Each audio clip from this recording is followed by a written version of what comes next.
as a video artist, really there's only one area of topic that I'm interested in that is consistent from piece to piece. There are many individual areas of topic that I explore with different pieces, but what unites all of the work, what all the work has in common is the treatment and how I'm using the tool of video. And as a video artist working and living today in the world, I'm obviously surrounded by this medium everywhere. It's widespread. It's as common as our shoes, as our glasses, as this bottle of water. So, in terms of there's no romance with video for me. Actually, I think the medium is kind of mundane as it's used. And if I could use a different medium, perhaps I would. But it really facilitates what I'm trying to accomplish. And what's more than that, it allows me the opportunity to climb into the medium and use it against itself in a way. Use it against the way it's being used everywhere else. And what I mean by that is, I feel that when we point a camera at the world, right, what we do is we gather information. And there's a lot of information inherent in the medium of video. And it's an information-rich medium. And that's great, because information is important. That's how we learn things about the world that we haven't been to. Parts of the world, places, people we haven't met. But what's missing is the inherent experience that goes along with that information. And so what I'm interested in doing is reintroducing the element of experience into the video watching process. Because I think if we're going to spend so much time, invested in this medium, and we're going to shape ourselves to the extent that we do by watching this medium, then we have to do whatever we can to introduce this out, to sort of rediscover experience. Because when we sit and we watch television, there is no experience. It's in the process of information gathering. The experience is really just that of sitting and watching, sitting and watching, sitting and watching. We spend a lot of our time sitting and watching. And so what I try to do is climb into the medium and steer it back around and drive it as fast as I can right into the viewer. So a head-on collision occurs between the viewer and the way the medium of video is being used, the tool is being used. And what I mean by that is, if you walk into the room and trip over one of the cables in one of my installations, sure, the image goes away, but what's left carries on past the image. There's an element, a physical element that somehow embodies what I'm trying to accomplish with that particular piece, that carries on and shares space with the viewer. And there are repercussions in terms of how the viewer interacts with that, whether they run into it, whether they jump over it, whether they touch it, reach out and feel it. And that's experiential by nature. And another interesting thing that using video spatially allows one to do is to create sort of surreal traps for the viewer. And I try to do this often in my work. I try to create what I call perceptual traps. So the viewer walks into a room and they see something, and they get stuck between what they think they're seeing and what they're really seeing. And they have to climb, you have to climb your way out of that trap. And in so doing, you become active in the process of watching video, which is something that we never are when we watch video. And so you'll see in some of these slides, and certainly you'll see it more so when you work upstairs tomorrow if you come, you'll see that there's, I'm trying to use illusion, I'm focusing illusion in such a way that I'm producing sort of nonsensical results that don't make sense given the medium I'm using, given our understanding, the common mainstream understanding of video. These things kind of bring video into the round and make them operate spatially in a way that really doesn't register with the viewer. Having said that, I want to back up a little and talk about how I got into all this. As Chris said, I was a filmmaker, went to CalArts and the AFI, and right off the bat I was struggling. You're in school, it's where you want to reinvent the wheel. It's where you want to take chances and experiment, and I did, and I was mostly experimenting with structural narrative and 3-act structures, plot points, resolution, those things, and I was trying to sort of figure out a way to make the storytelling process and the story watching process a little bit more unsure, a little bit edgier. And that led to a number of projects that I worked on, a number of projects that I wrote, and films that I directed that I had in film festivals around the country. And one of those projects was seen by a group of artists in my hometown of Santa Fe, New Mexico, and they were renting a space, and they were going to put on a show, and they asked me to participate and produce a few installations. And of course, I came from the world of film, and that didn't make any sense, but all the more reason, right, to do it, because this is what I was looking for. So I jumped in and I started working spatially. At that time, there were no projections. There was really just small monitors built into objects, things of that nature.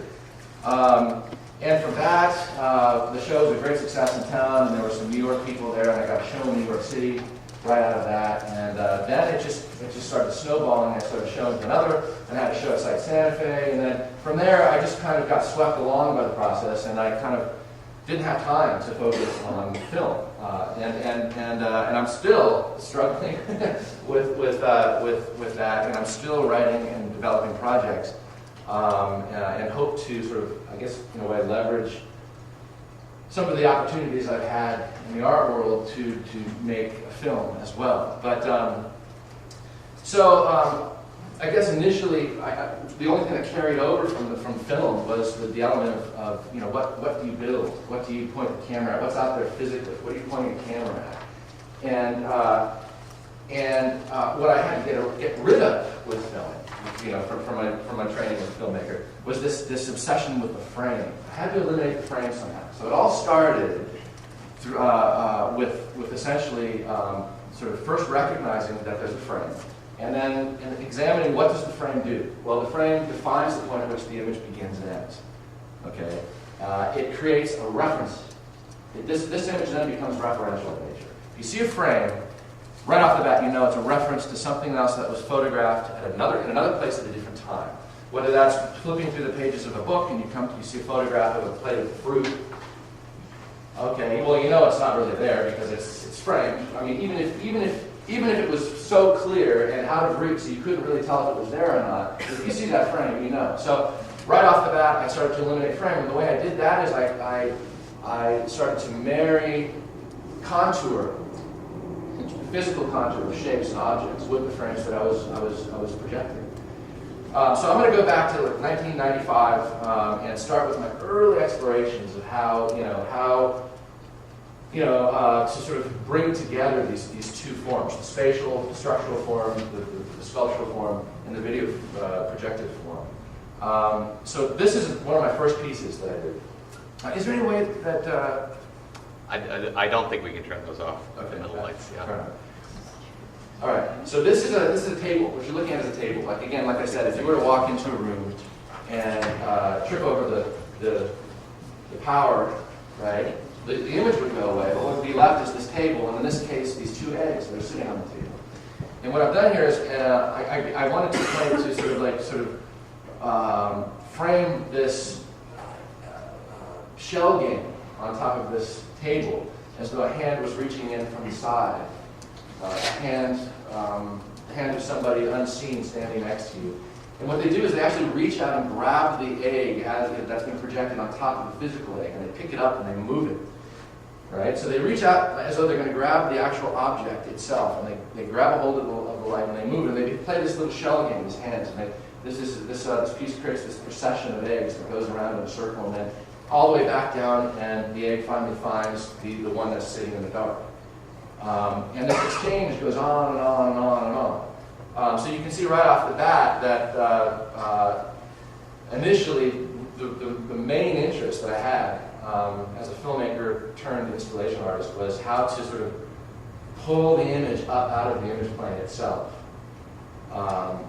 This is a piece I did titled Morocco is There, and these were some shoes. I traveled through Morocco, and these are the shoes that I was wearing at that time. And when I got back, I wanted to sort of just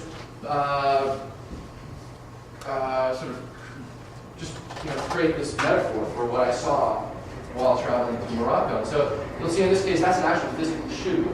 It's just floating in space. It's mounted to the wall or up from the floor. But the sole of the shoe and the rubber that you see at the top, and the leather, and then this hole, and then this eye that's inside the shoe looking around, it's all being projected.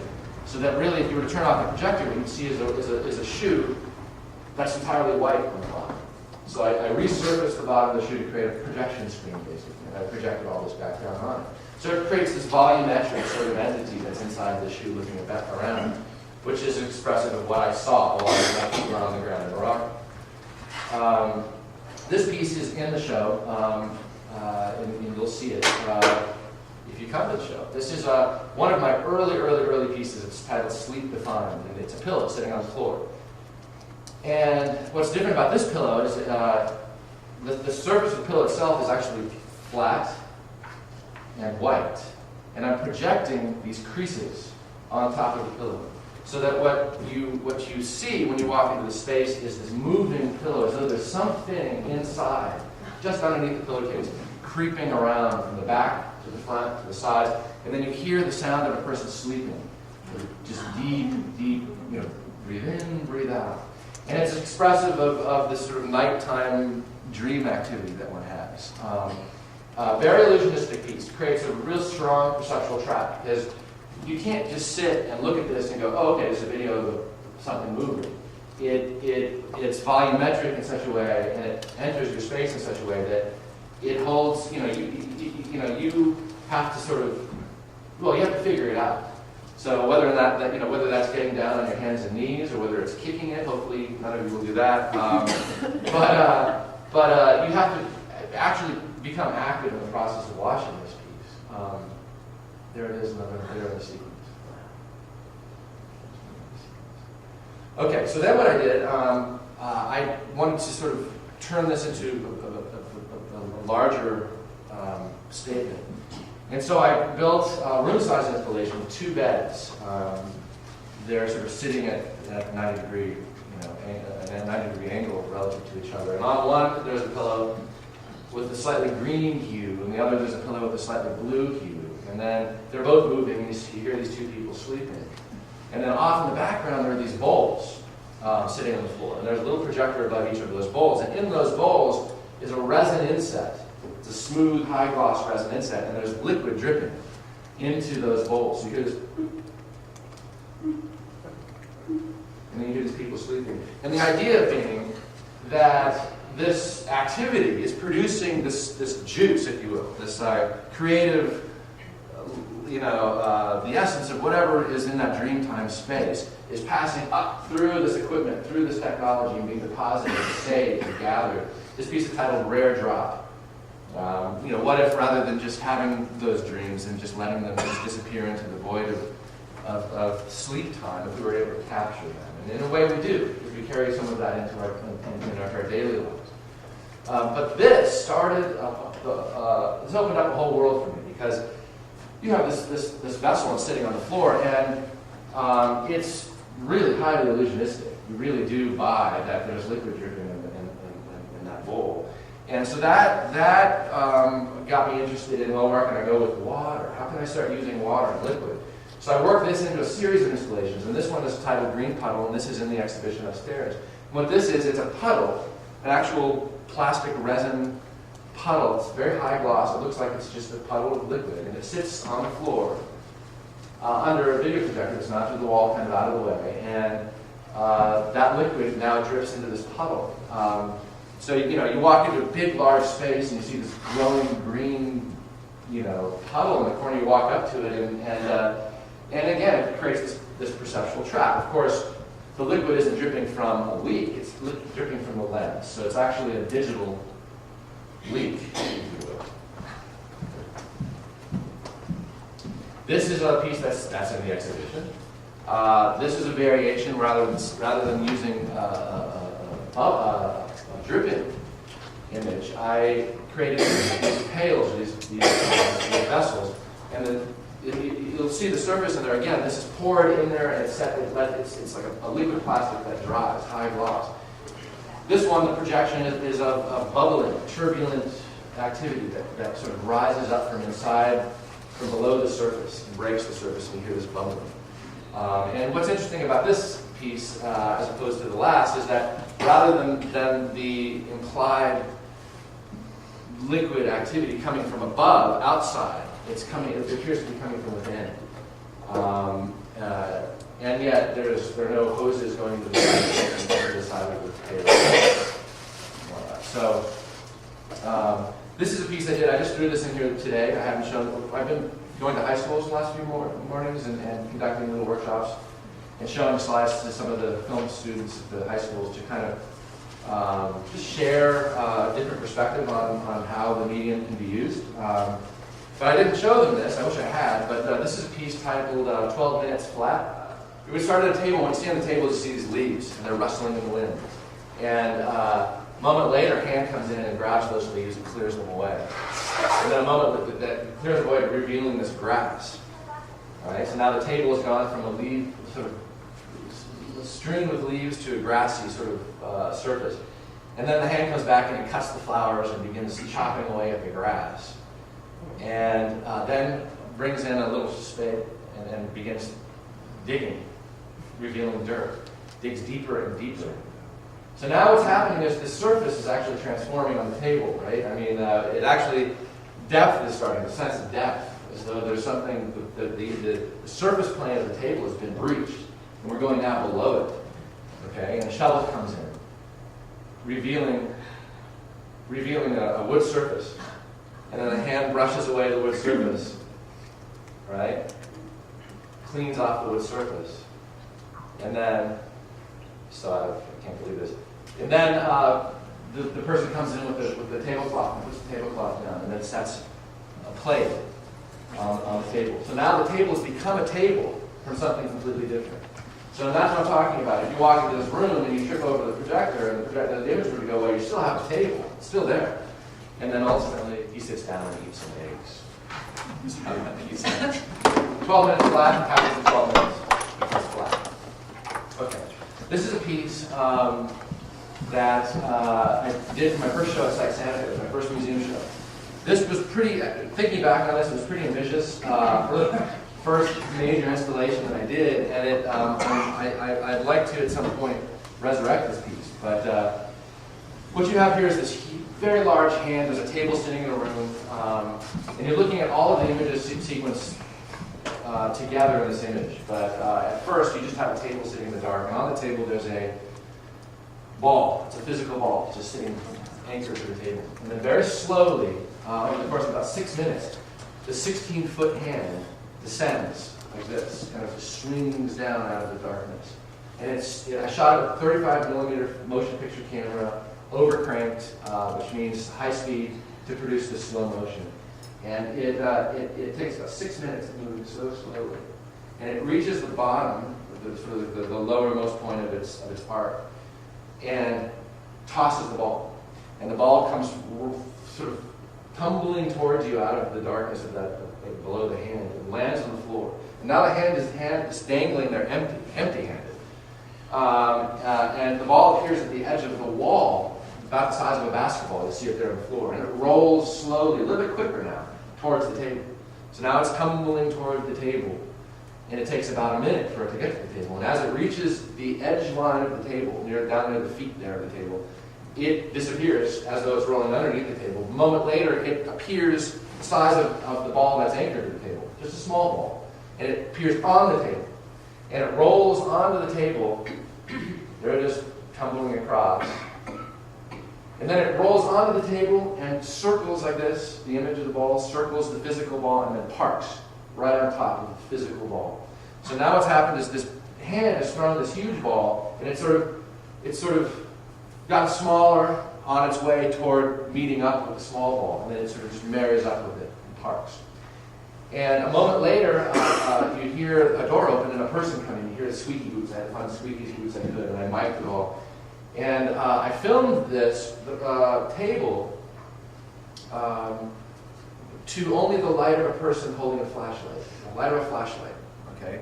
So what that does is it created this silhouette that extends out from the base of the ball. And this person appears to circle the table, and then he reaches out and he grabs hold, just like the first piece I showed you with the egg and moving the light on the egg. He reaches out and he grabs the small ball and he holds it out over the other edge of the corner of the table, and he drops it into a projected hole. And a moment later, that big ball flies down from above, and the hand reaches out and grabs it. And so what happens is this game of catch between this big hand and the little hand, and the physical ball on the table is stuck in the middle. And suddenly, during the course of that game of catch, the table and the ball come into play. Just for a moment, they come into play. And the piece is titled, "I Don't Want to Take It Back." So again, this was just early on. I'm just really exploring what can I do with the medium? How can I break the image plane? This piece is in the show here.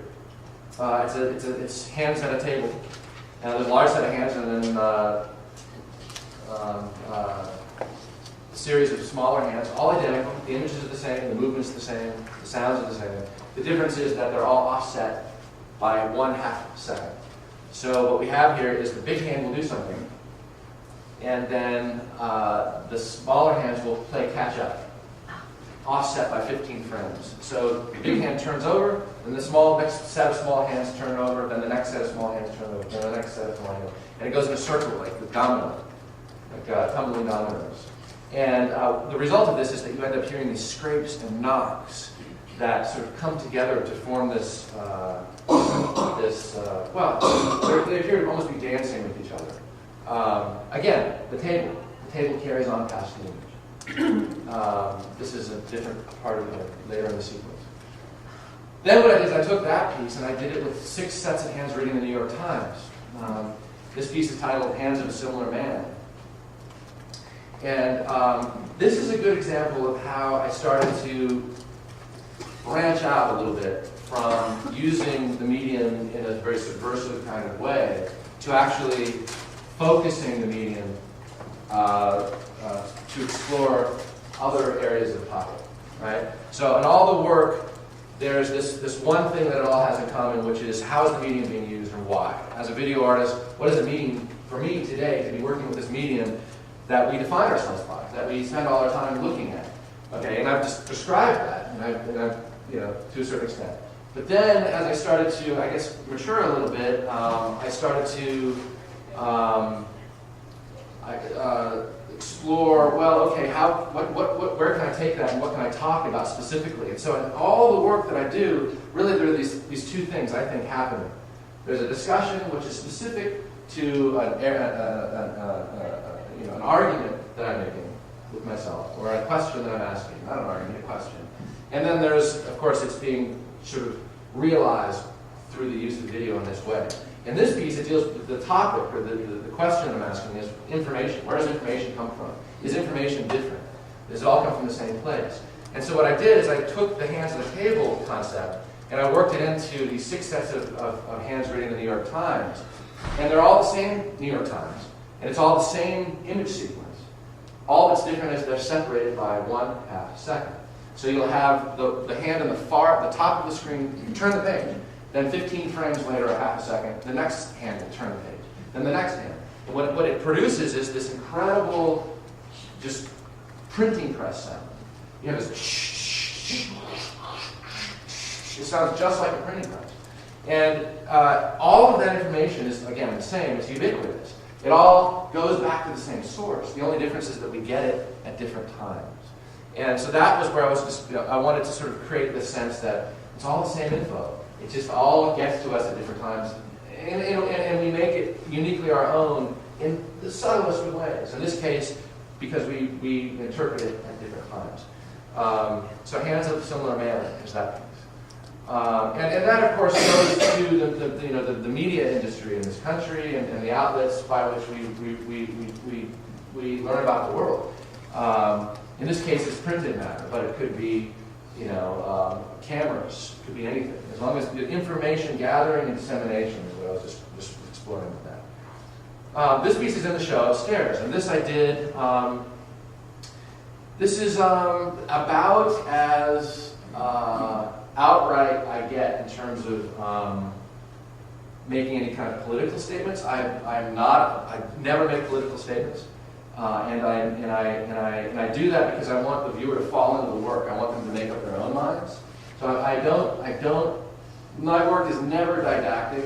There are never any overt ideas that are in your face. I'm trying to create experience for the viewer, and that means that it has to be their experience, not my experience. And so I set up a scenario or a situation, and then let the viewer take that where they will. Having said that, in this piece and a few others, I try to encourage the viewer to, if not experience something that I experience when I see it than to at least be in the ballpark so they can make a decision, but it's all coming from, you know, the area of experience is kind of focused by me as the artist, obviously, right? So in this piece, I did this, it was during, or just after the first Gulf War, and I was just interested in this notion of being in a place, whether it's here or there, and not knowing what's coming next, not knowing what's on the other side of a surface or a wall or a door trying to get at you. And so I produced this piece where there's a steel plate on the wall. And what happens is the steel plate has this, you know, this pristine blue surface projected on it. And then every now and then it will buckle to a thundering clash. As though there's something on the other side of it with a sledgehammer trying to break down that surface and get at you. And so you'll be standing watching this piece and it's just quiet and serene, and then you'll just come up out of your shoes because you'll hear this clashing sound and it'll buckle. And over the course of about 8 or 10 minutes, it continues to buckle. There it is from a 3/4 angle. And this is actually very similar in a lot of ways to the pillow piece, because really, in terms of how it's done, you'll see that there's very little in the way of surface information. There's no faces there, there's no text, there's no, you're not projecting wood, nothing like that. What you're projecting is value, light and dark, shadows. And by projecting the shadows on there, it creates this element, this sense of depth, okay? So this piece is titled Pounding Study. See, even the title of this piece is very neutral in that regard. But what I want this piece to do, if it's successful at all, is to engage with the viewer on a discussion regarding space and what divides us, what separates us, how fragile is that, are those barriers. And it does it through exploiting the senses of the viewer, not through exploiting their intellectual opinion on something. Okay, this piece was at the museum. This is dusted. This was here a few years ago, I suppose. A few years ago, right? This was the first of my cube pieces, bit 2. The second, the counterpoint of this is in the show. And this is a cube that you see sitting on the floor. It's about 3 feet square and 3 feet high, a little bit less. And at the beginning of the sequence, you'll see that there are 5 images projected onto the cube. There's one image down from the top, and you see a hole, and in that hole you'll see the shoulders of 2 people that are crouched inside. The sides, this is actually a little bit late into the sequence, because at the very start of this sequence, this piece, the sides are black, completely black. You can't see through them. And what the reason they're black is because I sprayed on carbon, a soot, that I mixed with flour and water, and the flour gave it a little sticking quality. Sprayed it onto the sides of a transparent cube, and then put the people inside the cube and then screwed those sides on. So now they're inside, crouched down, and on the inside surface of that cube is this coating of carbon that's dry. And as they move, they begin to brush away. So what we end up having here is by the end of the sequence, that carbon has been brushed away to create this sense of clarity. So now you can see through to the inside. But, and here's the key to this piece, what's happened is the carbon had to go somewhere. So what's happened is it's transferred to their skin. So at the beginning of the sequence, they're clean and the cube is opaque. By the end of the sequence, the cube is transparent, but they're no longer clean. They're, in a sense, camouflaged. So there's never a point at which you ever really get a good view of these people. And therein lies the whole point of the piece. This piece was trying to put into motion this process wherein something is moving in one direction, but unseen or unbeknownst to the viewer, it's also moving in the other direction.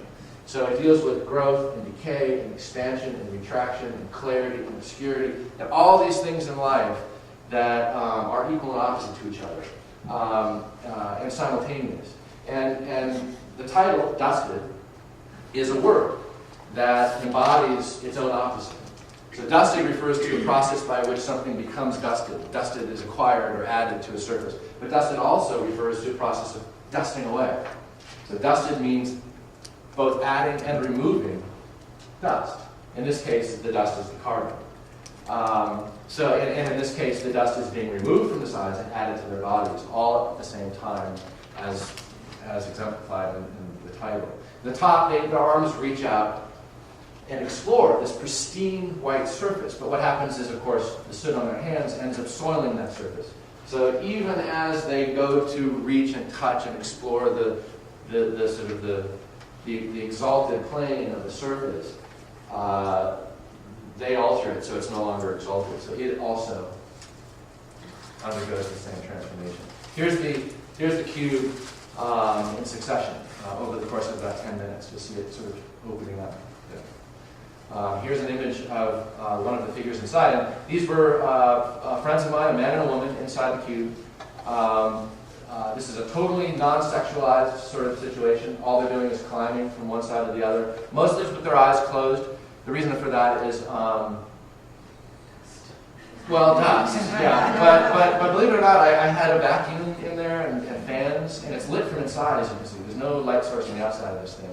But the reason their eyes are mostly closed is because I wanted them to put all of their focus and energy into physically navigating within the space and not trying to make sense of the space. And that's a fine line that you know right off the bat if you watch a movie, if you see anything, you know where the director's head was at. And with regards to performance and things of that nature. When I try to do my work is strip all the performance away. And in this case, my instructions to them were just deal with the space. Get from this side to that side. And I was outside shouting at them, move north, move north, east, south, and west, where there are the means by which I was able to communicate to them where I wanted them to focus and where I wanted them to go. And they just did it. And with their eyes closed, you don't know what's coming. You're moving in this direction, all of a sudden you feel somebody's knee, and you've got to kind of climb over them. And it sort of just made it much more organic and less purposeful on their part, if you will. This is later in the sequence. There she is. There's a woman. Her name is Karina. That's Zane. And yes, they were involved with each other. Okay, so I'm not going to show that. Okay, then what I did is for the Whitney exhibition in New York, I did a piece which is the counterpart. And this piece is in the show here. This piece is, instead of dealing with a graphic or like a textural or compositional sort of treatment, like the last cube did, which is what happens visually, I wanted to deal with the temporal aspect of the relationship. Time. How does time and speed and acceleration influence our sense of relationship? And so what I did is I was a friend of mine and her little boy, in the beginning of the sequence, there's just mom and child. Very, very basic, fundamental, almost iconic Madonna and child. I mean, there are no religious undertones to this, but in some of the feedback I've gotten, people see that because in the beginning of the sequence, he's sort of just sprawled out and she's holding him. And there's nothing that you get from that except for their bond, mother and child. And then what happens over the course of about 8 minutes is they speed up. So in the beginning they're moving, you can't even see them moving, they're moving so slowly. Frame, frame, frame, frame, 30 of those for a second of real-time movement. And then as the piece progresses, they accelerate. So by a minute in, they're moving like this. By halfway in, they're moving real-time. By 3/4 of the way in, they're moving quickly. Near the end, they're moving so fast you can't even see them anymore.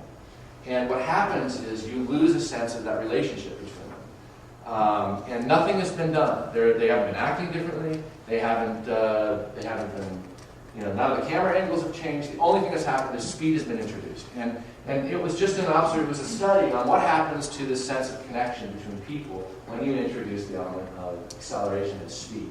Because we are dealing with that every day. That's what technology is. It's speed. It's acceleration.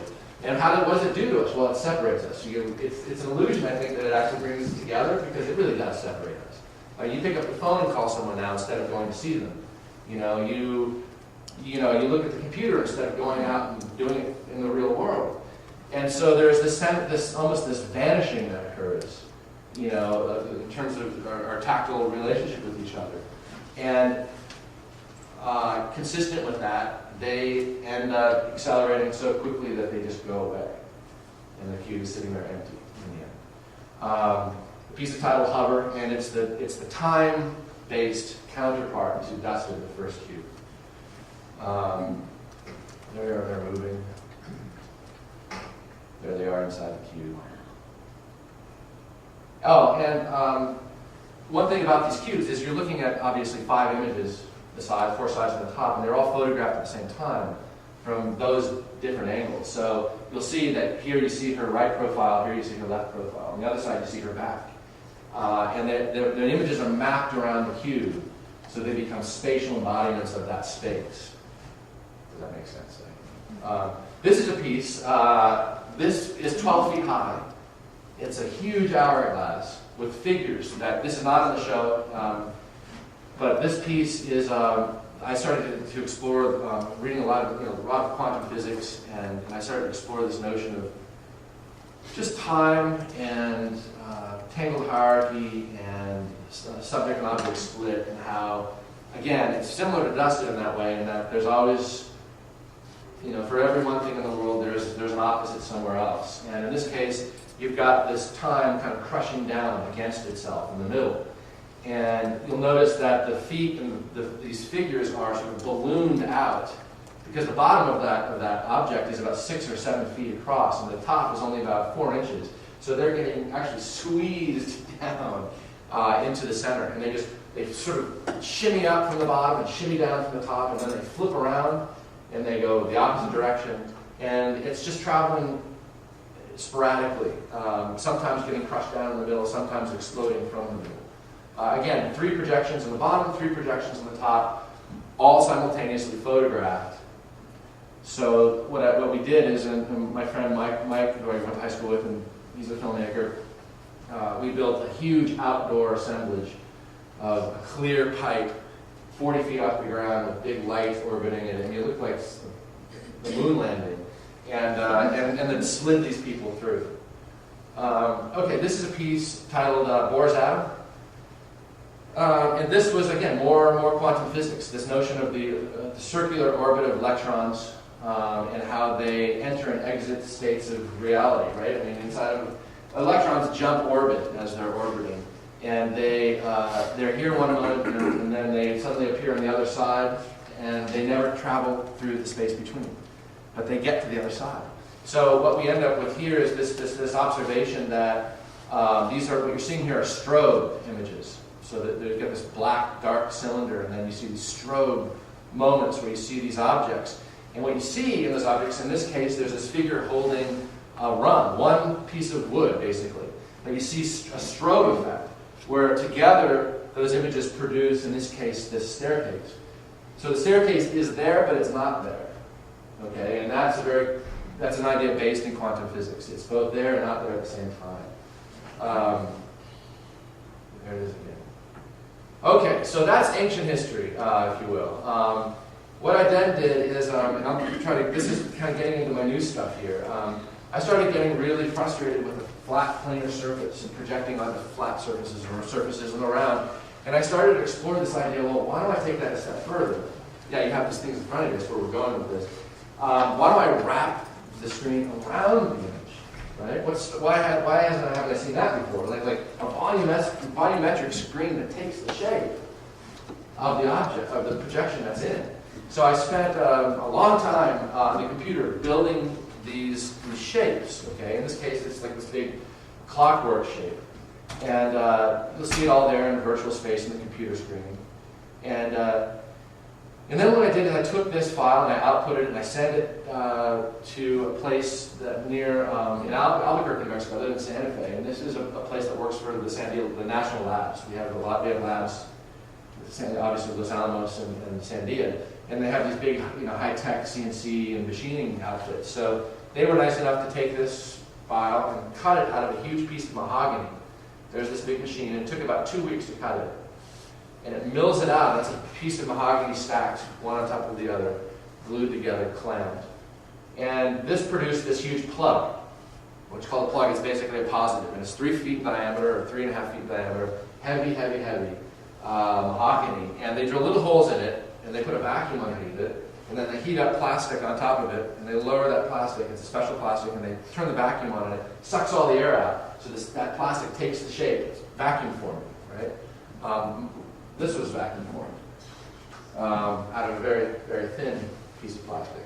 So what I do here is I produce these screens, which are pretty thick, but hard. And then I treat the back of them, I sandblast them with a fine powder, and I produce this frosted screen that now is in the shape of that original computer model. And you'll see here, there's a detail of it. You'll see these are basically all gears and pistons and clogs and all sorts of things. And there's the screen mounted to the wall. So now you see this thing, and you look at it, you'd never in a million years say, oh, that's a movie screen. Well, what I did is I went into a dark room for about 4 years. And my wife wasn't too happy about that. But, I turned this into this. And what that is now you're looking at the piece operated from a 3/4 angle. You'll see it there, you're not looking at it straight on, it's actually round. But now you'll see that all of those spaces have been filled with projections from behind, and they're all high definition projections. So you can get right up on this thing this close and it's clear. And everything is moving, the pistons are pumping, the gears are turning, and more importantly, there's a text element. You'll see that text line right there that runs through. There's before and after. Okay, now there's a different one right there with the text. See the text going through there? Well, the text was taken, there's one with a metallic kind of background. There's the front of it. So the text was taken from conversations that I recorded with friends and colleagues. And it's very important to this piece. This piece, I titled this piece Extruded Video Engine. And what it is, it's a big screen. And again, when we watch TV, we're not even aware of the screen. I mean, how many of us in this room, up until this moment, even acknowledge that we're looking at a screen? I mean, it happens to be a wall, but it could be a screen. We're lost in the ideas that are being shown on that screen, but we're in fact spending our time, here's the experience, with what we're doing, right? So again, my work is all about sort of like changing that up a little bit. So what I wanted to do is I wanted to create a screen that you could not just look through. You could not just look past without acknowledging. You had to deal with it, right? And so this screen rises up and celebrates itself, okay? And it celebrates itself.